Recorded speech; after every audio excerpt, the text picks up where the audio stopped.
So when you hear the word Lok Tantra, your mind probably jumps straight to democracy, right? But what if it meant something totally different, something deeper?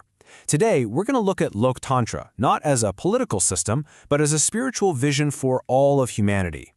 And it all kicks off with this emblem right here. Now, it's beautiful for sure, but it's so much more than just a nice design. Think of it like a visual map, a guide to a really profound global philosophy. Every little piece has its own meaning, so let's dive in and decode it together. Okay, so this emblem, it's the symbol for a complete reimagining of Lok Tantra. I mean, seriously, you've got to set aside everything you think you know about politics or voting for a minute. What we're talking about here is a spiritual framework. It's a divine vision for how all of us could actually live together in, well, perfect harmony. So what is this spiritual Lok Tantra, really? Well, at its very heart, it's described as a divine and conscious order. Just try to picture this, a society that isn't held together by a bunch of strict laws, but instead it just flows. It flows naturally because everyone shares a common truth, knowledge, and awareness. And this is the really key part. This whole vision is a total alternative to the systems we're used to, the ones based on power and hierarchy. It's about replacing that whole idea of domination or control with something that's way more organic, more cooperative. It's a massive shift in how you think about society. So where does this idea come from? Well, this vision is taught by Swami Somyananji Maharaj through an organization called Vishwa Dharma Sangam. And really, their whole mission is about helping humanity wake up to this potential we all have for a much more harmonious way of living. What's really cool about this whole philosophy is how its main ideas are baked right into the name.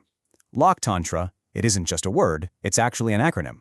Yep, every single letter stands for a core pillar of this entire worldview.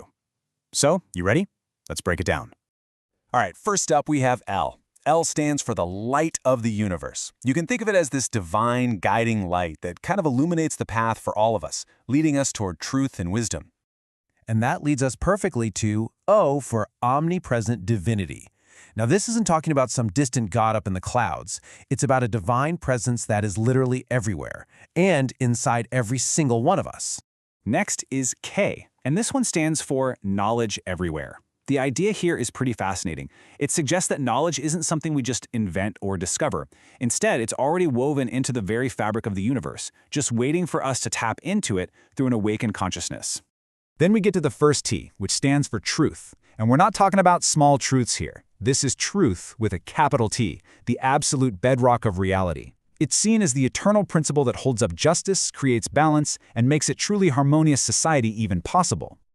Building right on top of that foundation of truth is A for awareness. You could say this is the human part of the equation. It's about reaching an awakened state of consciousness where you just naturally act in an ethical way. Not because you're supposed to, but because you genuinely understand.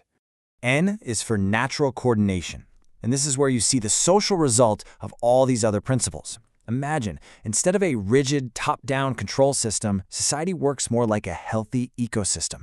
Every part just coordinates and works together in this organic, almost effortless harmony. Our second T stands for transparency. This is all about taking that big concept of truth and applying it to our everyday systems and institutions.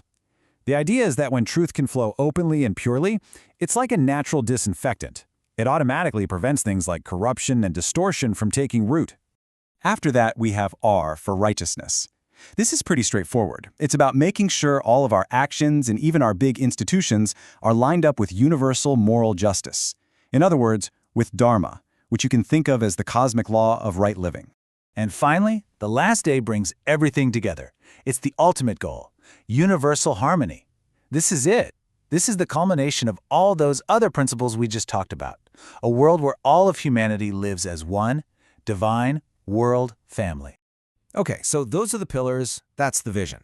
But a vision is just a dream without a plan, right? So how do you actually get there? How do you build this world? Well, the answer, we're told, lies in two things: knowledge and awakening. And the path forward is laid out in 4 pretty clear steps. First, you learn this universal knowledge. Then, you receive a spiritual education. And through that process, you start to awaken the inner truth and the divinity that's already inside you. The end result? You become a compassionate, fully integrated member of that divine world family. And that, you see, brings our whole journey full circle. We're right back to that powerful central idea that we saw in the emblem at the very start of all this, the divine world family. And what's the mission? It's stated plain and simple. It is a call for the spiritual awakening of all of humanity, for the purpose of creating a truly harmonious global order. So, let's look at that emblem one more time. We're back where we started, but now this image means so much more, doesn't it? It's not just a logo anymore. It's a powerful symbol of a unified humanity, a divine world family, built on a shared spiritual understanding. And all of this really leaves us with one final big question to think about. You know, in a world that's always searching for answers and solutions, what if real, lasting harmony doesn't start with more laws or new political systems, but with something as simple as a shared understanding?